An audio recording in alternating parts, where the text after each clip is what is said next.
Tonight we're going to take our lesson from James chapter 1. I haven't actually preached from this passage in regards to current situation. So I thought tonight would be a good time to take a look back at James chapter 1 and have an understanding about how we can face the trials that we go through in this life with the right perspective. We know that Christians are not immune to trials, adversity. And in fact, not only do Christians have the same trials as far as what the world deals with diseases and natural disasters, so forth, but we have the added adversity of the persecution that comes upon us because of our faith. In 1 Peter chapter 4 in verse 12, Peter reminds the Christians that what was coming upon them was not a strange ordeal. It was something that should be recognized as common. Even in John chapter 17, in Jesus' prayer, he was speaking of how the world would hate them because they hated him. The sad outcome of trials and adversity, though, is that sometimes Christians succumb to it. The pressure, the struggles are too great, and they end up surrendering themselves back to the world, which does not need to be the case. God has given us what we need to sustain us in times of adversity. So, is life so difficult that we have no hope and thus find ourselves where we just say it's just impossible to stay faithful to God? Well, according to 1 Corinthians chapter 10 and verse 13, we will not be tested beyond what we can bear. So, obviously, the things that comes into a Christian life are not so great that they have to give up. In fact, if you would take a look at the apostles and many of the disciples in the first century, their faith led to their death, but they didn't give up. And I suppose the worst thing you could say that might happen to a Christian is he be, she be, they be put to death because of their faith. And yet we know that Christians endured all the way to that point. They didn't give up. In fact, in Revelation chapter 2, we're told to be faithful unto death. So, there is a way of escape from these difficult situations, and it's connected to how we view the trials, how we look at the trials that we're going through. It's easy, I suppose, if we take a look at people out there today, and this is just common amongst humanity, not Christians, but the type of stuff that you're seeing where you're being locked away, for periods of time, some for longer than others, some have stricter rules than others. You think about the people in the nursing homes or in the assisted living facilities. But even being locked at home, being told that, restrict your travels. And we've been seeing this. It has an adverse effect on people. You just lock yourself away for a while and it can be difficult. And what happens is because it's kind of either trying to handle on your own, you begin to focus on your own grief, your own despair, your own struggle. And it makes it difficult. So if we take a look at James chapter 1, verses 2 through 4. This is a call to faithfulness in times of trial. And what James tells us is that faithful Christian living requires that we face the trials that accompany the Christian walk with the right perspective. So when I'm facing whatever difficulty it may be that goes along with the Christian walk, I have to have the right perspective. And I think we can use that same formula in regards to a common struggle that we go through. In other words, COVID-19 is not a trial that I'm facing because of my Christian faith. It's not. But I can apply these principles to that situation and we'll end up far better. I'll have a stronger faith. Because although COVID-19 is not a direct assault or cause of my faith, it does and can affect my faith. True? Yes. It can have an impact on our faith. You have people who will question, why is God doing this, and so forth. and even the idea of how things ebb and flow. We don't know where this is going to end up, right? We don't know. It's going to get worse. From last week to this week in Arizona, I think we've jumped 300 deaths in a week. And I was watching the numbers and I kept going, well, the number of cases are increasing, but the number of deaths aren't. In the idea of being all things equal, if the number of cases increase and the number of deaths, you would think if it's that bad, it will increase as well, but it wasn't. But now it is. So it's easy to make a statement a week ago and go, well, look, this is flatlining. And then a week later you go, no, wait a minute. I think they said in Florida there were 500 deaths in one day. So those type of things can affect your faith, because are we going to end up with another lockdown? Is that going to happen again? I don't know. We might. Are they going to shut the doors again? The government going to come in and say, so although this may not be a result of our Christian faith, it can impact it. And again, we need to view these trials with the right perspective. So in James chapter 1, beginning in verse 2, God through James states, "Consider all joy, my brethren, when you encounter various trials, knowing that the testing of your faith produces endurance. And let endurance have its perfect result, so that you may be perfect and complete, lacking in nothing." So, really the formula is broken down into three parts, and James lays it out pretty simple for us here. Part 1, consider trials a reason for all joy. Part 2, view trials as a means to endurance. Part 3, view trials as a means to make you complete. That's a formula. So, in whatever the trial may be, whether it be something directly coming upon me because of my Christian faith or something that is affecting it, apply this formula. And we know it's more than just the trials that are just, that we can see it as more than that, because he says, when you encounter various trials.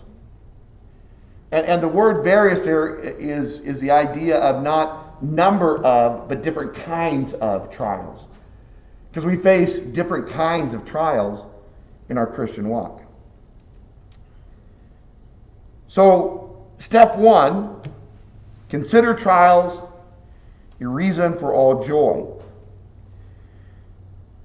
The fact that Christians have a different perspective of trials is seen in the phrase, "consider it all joy." You see, that's not the expression that people who are going through trials use about their trials. Hey, I heard you lost your job. How are things going? Consider it all joy. Yeah, you don't hear that. Hey, I heard you're sick and you don't have insurance, but you need this surgery. How's that going? I consider it all joy. Yeah. Many people see trials as a benefit. For example, maybe an athlete. They look at trials in that way. They'll see it as a way to better prepare themselves. Failure, adversity improves them. But not all people. Not all people consider it all joy when they encounter these trials. In fact, some people are so opposed to them that they just run from the trial. They don't face it. It's just too much. They don't want uncertainty. They don't like that.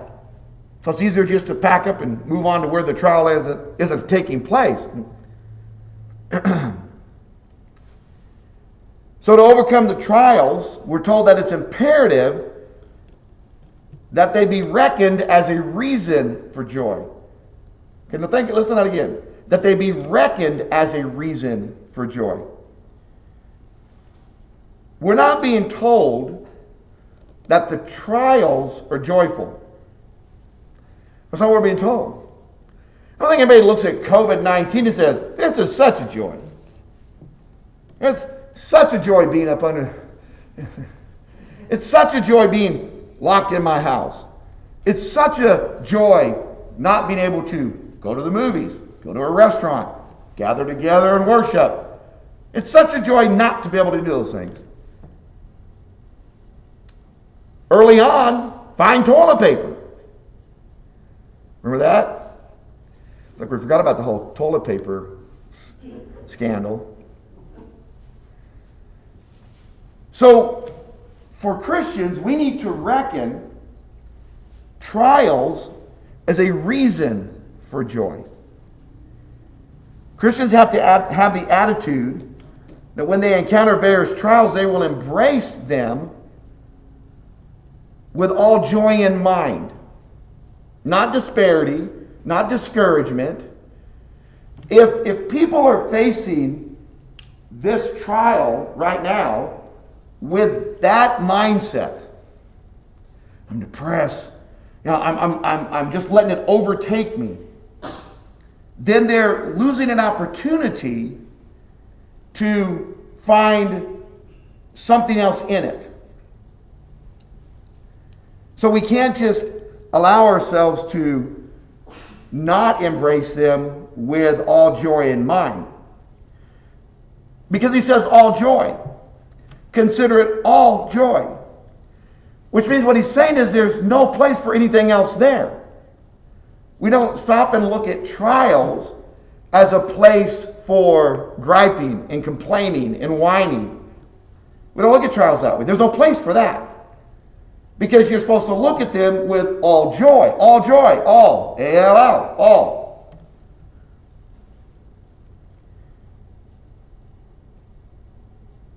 We have to view them in no other way. Which would be what? A reason for misery. That's what trials are all about. It just makes me miserable.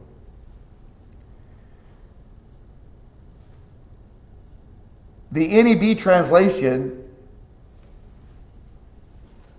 states, count themselves supremely happy. Don't necessarily like the translation, but the idea I can understand. Christians in their trials can't dwell on negative things.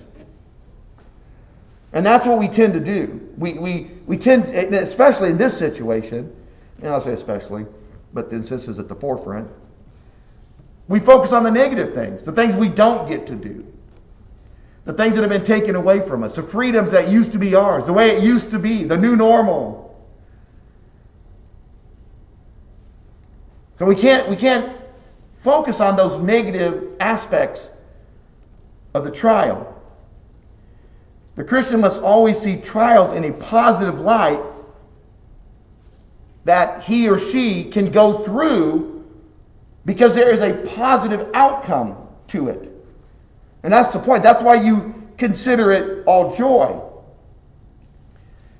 Because as Christians, we know the outcome is going to be far greater than the weight of the adversity. What we receive on the other end of the trial will be far greater than what we will experience because of the trial. The attitude in no way reflects upon the trial itself. Again, it's not that the trial is joyful. Trials, just by definition, can be extremely severe, heart-wrenching.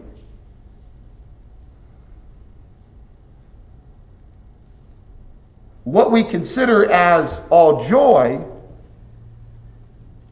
is what the trials will bring, what the outcome of that trial is going to be. Take a look over in Matthew chapter 26. So Jesus is a great example of someone who went through trials, obviously. Matthew 26.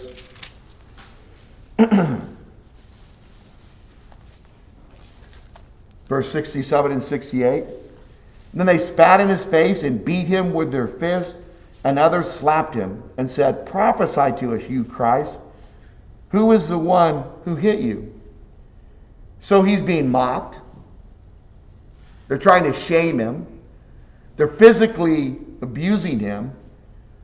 Spitting on someone is an act that is intended to disgrace that individual.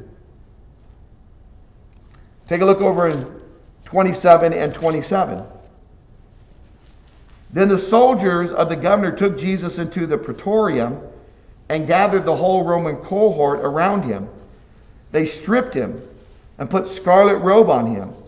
And after twisting together a crown of thorns, they put it on his head and a reed in his right hand. And they knelt down before him and mocked him, saying, "Hail, King of the Jews." So they're attacking him emotionally. They spat on him and took the reed and began to beat him on the head. After they had mocked him, they took the scarlet robe off him and put his own garments back on him and led him away to crucify him. Now remember, he'd already been whipped at this point. So pulling a scarlet robe on somebody's back who's laid bare is not pleasant at all. You ever get a blister on your heel from your shoes? Like right at the top of your heel? Right? And then you put your shoe on and you walk and that shoe just rubs, that blister. That doesn't compare to this. And that we're like, I got a blister, it hurts. Well, what would it be like if you were beaten so badly the flesh on your back was ripped open, and then they took this coat and laid it on the top of that wound? What would that be like? It'd be worse than pulling it off. Yeah. Yes. Well, you imagine drying blood and then trying to remove that, sticking to it? Yeah. John chapter 19 and verse 1. So we look at the life of Jesus and the things he faced. Pilate then took Jesus and scourged him. And then again it goes into, this is what happened first. And then the soldiers twisted together a crown of thorns and put it on his head. So Jesus was facing various trials at this time. Various types of punishment. But when you turn over to Hebrews in chapter 12, in verses 1 and 2, the Hebrew writer says, "Therefore, since we have so great a cloud of witnesses surrounding us, let us also lay aside every encumbrance and sin which so easily entangles us, and let us run with endurance the race that is set before us, fixing our eyes on Jesus, the author and perfecter of faith, who for the joy set before him endured the cross." Now, the things I just read that was set before Jesus did not at all, even in any remote way, put the word joy in my mind. I couldn't look at the beatings, the abuse, and conclude, well, it's a joyful form of punishment. Yet the Hebrew writer says, who for the joy set before him. You see, with Jesus, the joy set before him was the outcome of the trial he was going through. At the end of all of this punishment, even death on the cross, there was the gift of salvation for humanity.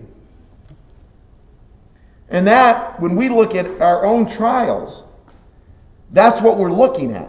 Not that the lockdown and not that the washed in your hand until they bleed, all that kind of stuff. Not that. Not the separation from one another. Not the having to homeschool your kids. Some of you may not be going through that, but there's going to be a lot of parents that are going to be dealing with that. That's a very difficult thing. If you've never done it, it's not an easy task, especially if you have a job. How do you handle all of that? So there's a lot of different trials that are going on within this whole pandemic. But I tell you, if you go through these things knowing that you will gain something at the end of it, then you can consider it all joy when you encounter these because of what's at the other side. And I hear people talk about this. I've heard people say things like, my kids can't go to school, so I'm not going to whine about it. I'm not going to complain about it. I'm going to find joy in the fact that I get to spend more time with my kids. Even under the pressure of having your kids around you all the time. I'm going to find joy in being able to teach my kids some things myself. I'm going to find some joy in that. So, I can't tell you what the outcome will be for everybody, because it's going to be different things for each one of us. Some people don't look at the joy of being locked up with their mate for months as a joyful thing. Oh man, I got to spend another. As a matter of fact, I read an article, I'm not going to try to quote it completely, but talking about the rise in divorces because of COVID-19, the effect it's had on people. Now, I was fine when I saw you every once in a while, but man, especially, and this is even more so in Europe, where they're more strict. Or you can have the attitude of saying, best honeymoon ever. Best honeymoon ever. Being locked up with your mate can be something that is destructive for some people, or you can find the joy in being with that person as long as it's like, I wouldn't get to spend this much time normally. What a joy. What a relationship builder. There's positive things here. What an opportunity. And as James says, don't get yourself focusing on the negative, because we're to consider it all joy. There's no room for us to focus on the negative aspects. Just forget about those things. Stop your complaining, stop your whining, stop your griping. I don't get to go here, I don't get to do this, stop it.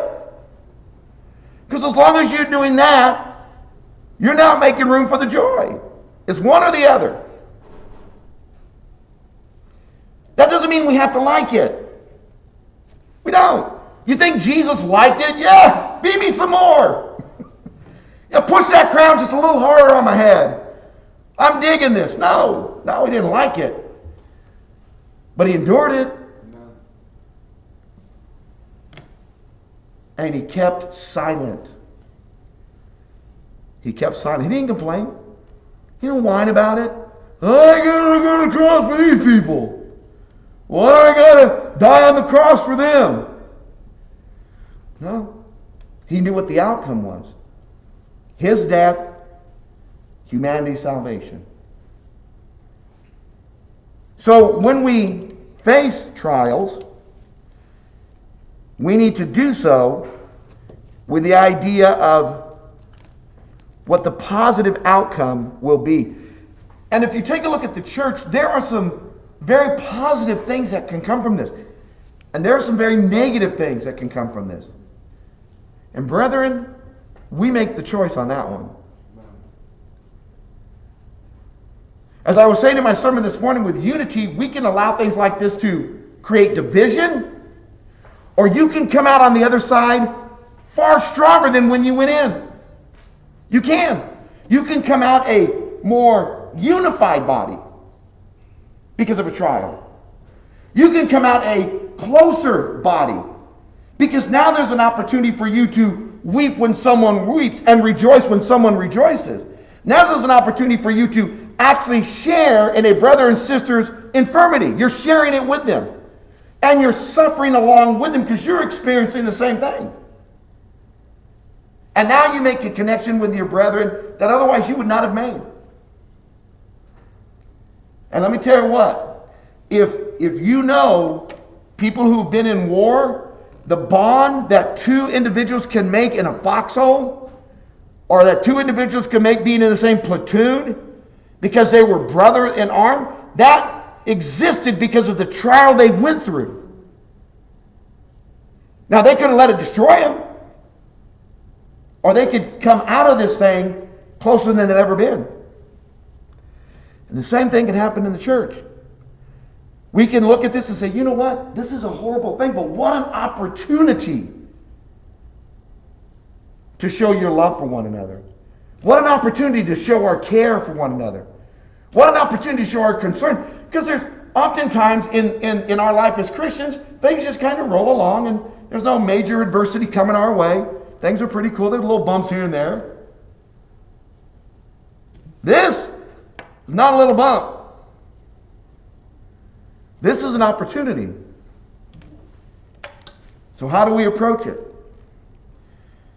There's no question that trials produce stress and pain, but our perspective of those trials determines how we're going to handle it. Do I see it as a curse, a horrible happening in my life? I wish this never happened. You know what the deal with that one is? I wish this never happened. Yeah, but it did. So wishing it never happened is a nice little motto, I suppose, or statement, but it has no real effect. I wish this never happened. Well, I will find joy in the outcome of it because it has happened. We didn't bring it in. We didn't seek it out. It's just here. And what will we do with what's here? I can face trials of persecution, of abuse, trials of drug addiction, trials of death, agony, misery. You know, just pick your poison because the world is full of all that. Whichever one. And I can consider it all joy rather than just simply a place to be miserable. Linsky in his commentary states, the flesh will not like them, but the spirit will rejoice to prove itself and gain from the trials what Christ intended should be gained. Right? The flesh doesn't like it. The flesh will buck against it.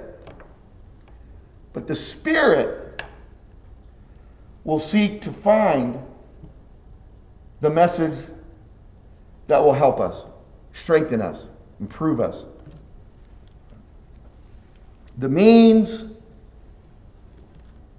to overcoming these trials as Christians is to face the trials that accompany us with the right perspective. And that means I need to look at my trials and consider those things as a reason for joy, right? A reason for joy. Again, not that the trial is a joy. It's not. But there's a reason for joy in that trial. All right, I'm going to stop there. Next week we're going to go into number 2, and that is view trials as a means to endurance. That's one of the positive things you can get out of it. You know, I know I use sports as a comparison analogy, but I think there's a lot in them. In fact, I mean, there's nothing wrong with me doing that because Paul himself used sports as a way to help us understand certain things. He talked about beating the air, boxing, running, races. So he used those, and military terms he used, as a way for us to understand the spiritual things. When you go through adversity, and I've seen this before. I was watching this special the other night, maybe 2 weeks ago, and it was on a girls' basketball team. And I can't tell you what city they were in. It's girls' basketball. I don't know. But it was college. And they had 4 coaches in 4 years. You can watch it on, I think it's on Netflix. They had four coaches in 4 years. They finally got this one coach, and they had the team together that they really thought that they could win a championship with. And that year, they lost. They got knocked out of the semifinals. But they were so close. Well, after that season, the coach gets a call from a WNBA team that wants to offer her a job. Now, you can't say it's wrong for her to do that because she's like, well, you know, this is WNBA, this is big leagues, and I'm doing college. So she called up the players and she asked them. And they were furious. They said, go ahead and leave. No, 4 coaches in 4 years, what does it matter? We can win without you. And she realized that what they had faced, and one of the players said, we were so close. We can do this next year. We can be national champions. We can do it. So she stayed, and they became national champions the next year. What got them there was the adversity of the loss. Because they went through that trial, they went through the pain, they were so close. And you see this in professional football, a team gets so close, and the next year they come back more determined. Because that's a rough thing to live with, to know that you were 1 out away from a World Series title. That you were 1 point away from an NFL championship. That you're so determined. For Christians, trials for us, as we look at them, we can rise above them and say, we've been through this, and we can become stronger because of it. We can build our faith on this. This is not a reason to tear down our faith, but it's a tool to help us build our faith.